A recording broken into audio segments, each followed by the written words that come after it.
Cigarette के निशान जो है वो उसके जिस्म से मिले। हो सकता है कि ये पहले के हों, जिनसी तौर पर भी उसे तशद्दुद का निशाना बनाया जाता रहा।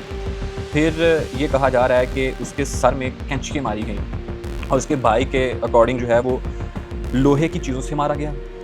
कैंचियाँ, छुरियाँ और उसके साथ-साथ हथौड़ियों के वार किए गए, डॉक्टर ने जो रिपोर्ट दी है। फिर स्त्रियाँ भी मारी गईं।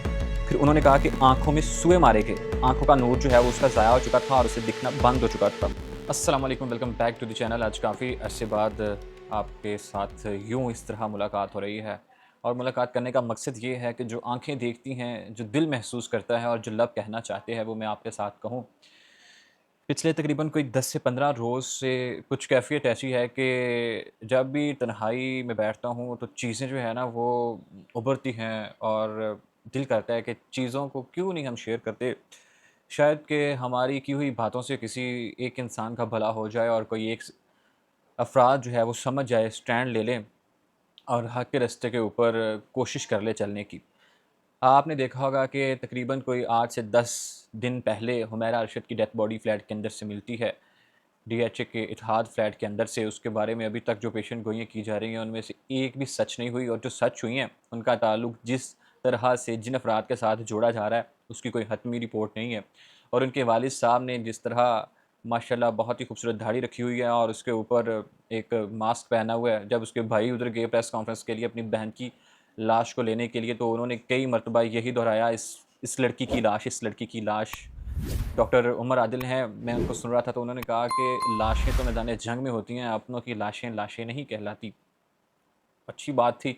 फिर उसके बाद जिस तरह से अभी लाहौर न्यूज़ ने उनके घर वालों का इंटरव्यू किया और जिस तरह से उन्होंने हुमैरा अरशद का सारा रूम दिखाया, उसकी पेंटिंग्स, और उसी फादर ने जिसकी बेटी ने उसकी 2002 में एक तस्वीर बनाई थी, वो तस्वीर दिखाई।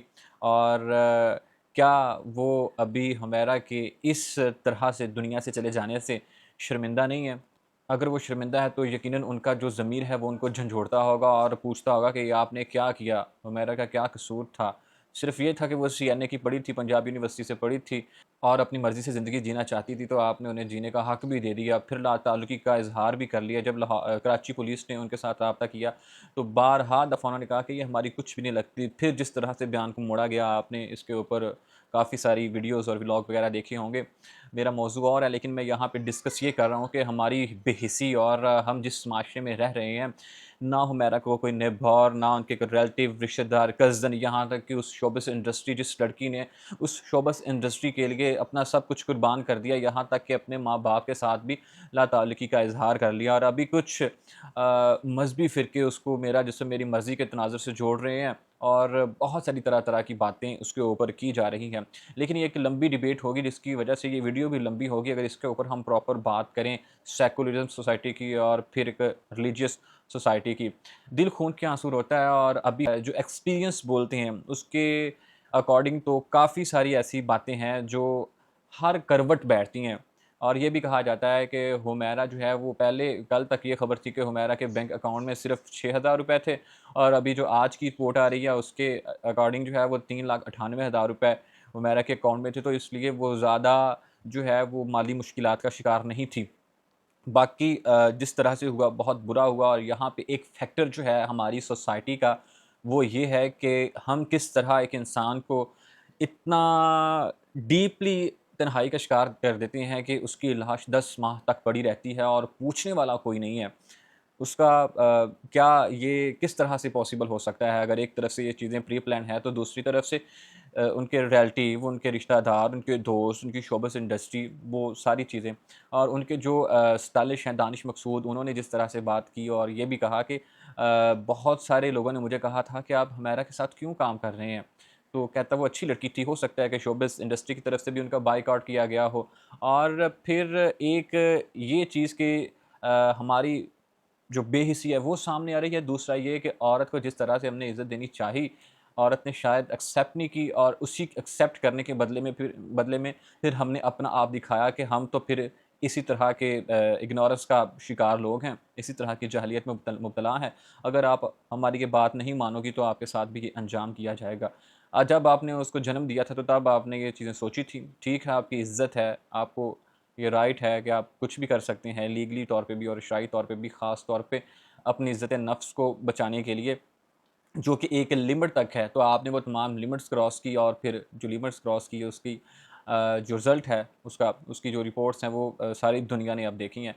यहाँ पे एक और बात जिसके ऊपर मेरा दिल दुखता है कि आपने देखा होगा कि आज से तकरीबन 4 से 5 दिन पहले इकरा की एक रिपोर्ट चल रही थी कि इकरा के ऊपर जो है वो तशद्दुद किया गया।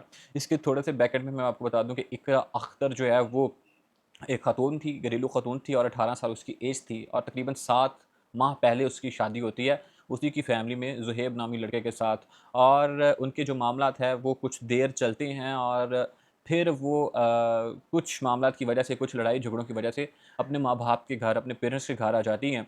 तो सुलह-सफ़ाई करने के बाद ज़ुहैब उनको फिर अपने घर ले जाता है, लेकिन रिसेंटली 9 मुहर्रम वाले दिन अकॉर्डिंग टू उसकी फ़ैमिली, जो लाहौर न्यूज़ ने उसका इंटरव्यू किया, जब वो आता है ज़ुहैब उसको लेने के लिए तो वो उसके साथ चले जाती है। फिर रात को 3 बजे उन्हें कॉल आती है कि इकरा की जो तबीयत है वो ठीक नहीं है, आप आ जाएँ। तो वो गाड़ी में बैठ के जाते हैं।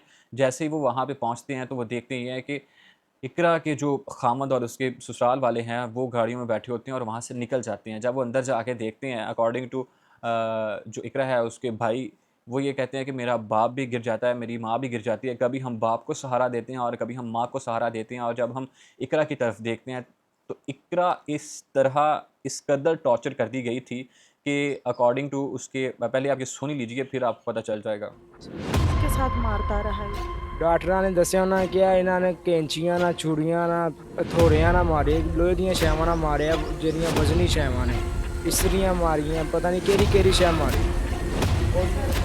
ਸਰ ਸਿਰ ਦੇ ਵਿੱਚ ਉਹਦੇ ਤਿੰਨ ਸੁਰਾਖ ਕਰਤੇ ਉਹਦਾ ਮਗਜ਼ ਬਾਹਰ ਆ ਗਿਆ ਸੀ ਆਪਣੇ ਹੱਥਾਂ ਨਾਲ ਚੁੱਕ ਕੇ ਉਹਦਾ ਮਗਜ਼ ਉਹਦੇ सिर 'ਚ ਰੱਖਿਆ तो आपने देखा कि उनका क्या कहना है कि हमने जो मग़ज़ है वो उठाकर उसके सर के अंदर रखा है।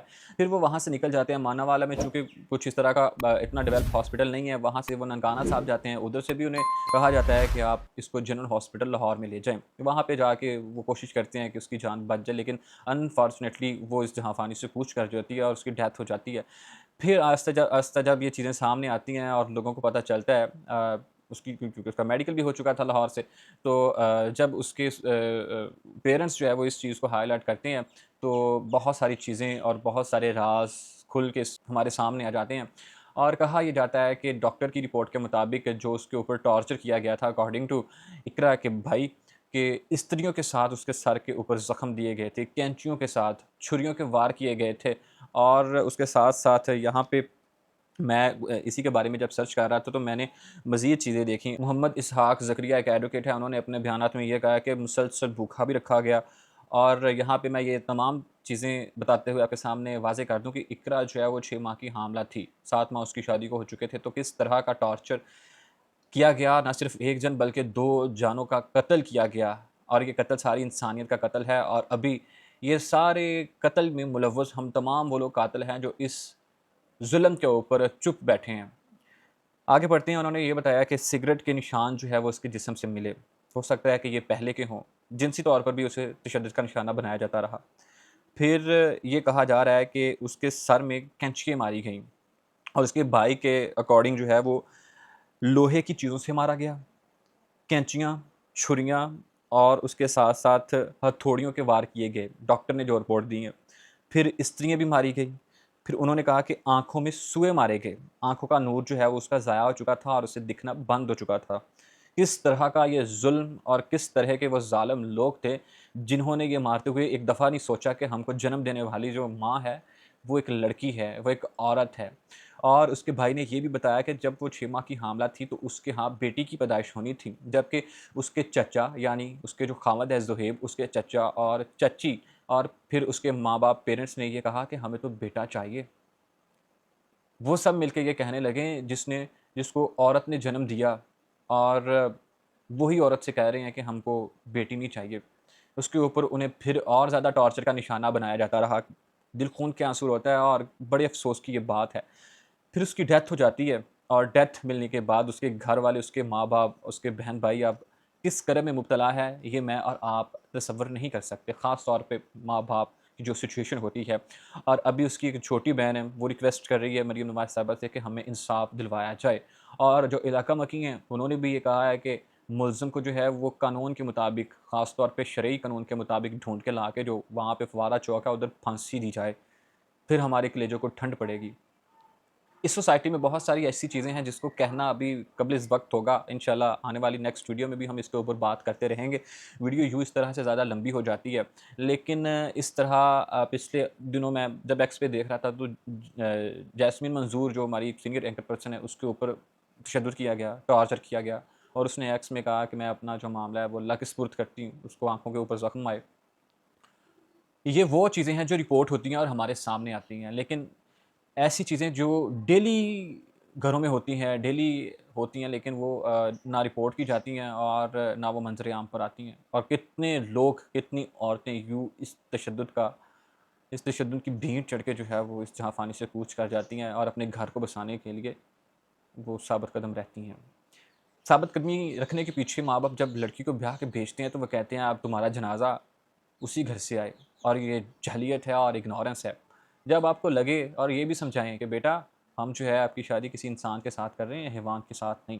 जब आपको लगे कि इंसान जो आपका हैवान बन रहा है तो आप घर छोड़ के आ जाना। बहुत सारी चीज़ें हैं जो सोसाइटी के हवाले से दिल दुखता है जब उसके ऊपर हम बात करते हैं और चीज़ें मज़ीद निखर के सामने आती हैं, लेकिन इस वाक़ये ने मुझे हिला के रख दिया है। ख़ास तौर पे जो अभी रिसेंटली हुआ है, इससे पहले जो हुमैरा असगर का वाक़या है, उसके बारे में तो बहुत सारी ऐसी चीज़ें हैं जो अभी मंज़र आम पर आएँगी और दिखाएँगी जिस तरह वो यानी कि अपना रंग दिखाएँगी, जिस तरह उनकी मोबाइल फ़ोन मिले, टैबलेट मिले और अभी उसकी जो फ्रांज़िक हैं उसकी बॉडी के, जब तक वो फाइनली आ नहीं जाते तब तक हम कुछ नहीं कह सकते, तब तक जितने मुँह उतनी बातें हैं। अपना ख़्याल रखिएगा और ख़ास तौर पे उन लोगों का भी ख़्याल रखिएगा जिनका ख़्याल रखने वाला कोई नहीं है। इजाज़त दीजिएगा, चैनल को सब्सक्राइब करके वीडियो को लाइक कर दीजिएगा और इंशाल्लाह कोशिश करूँगा कि ये सिलसिला बरकरार रहे और आपकी सपोर्ट चाहिए। और अगर आप पाकिस्तान की सिटी को देखना चाहते हैं तो ये प्यारा पाकिस्तान कितना खूबसूरत है, तो आप इस प्लेलिस्ट में जाके देख सकते हैं। शुक्रिया।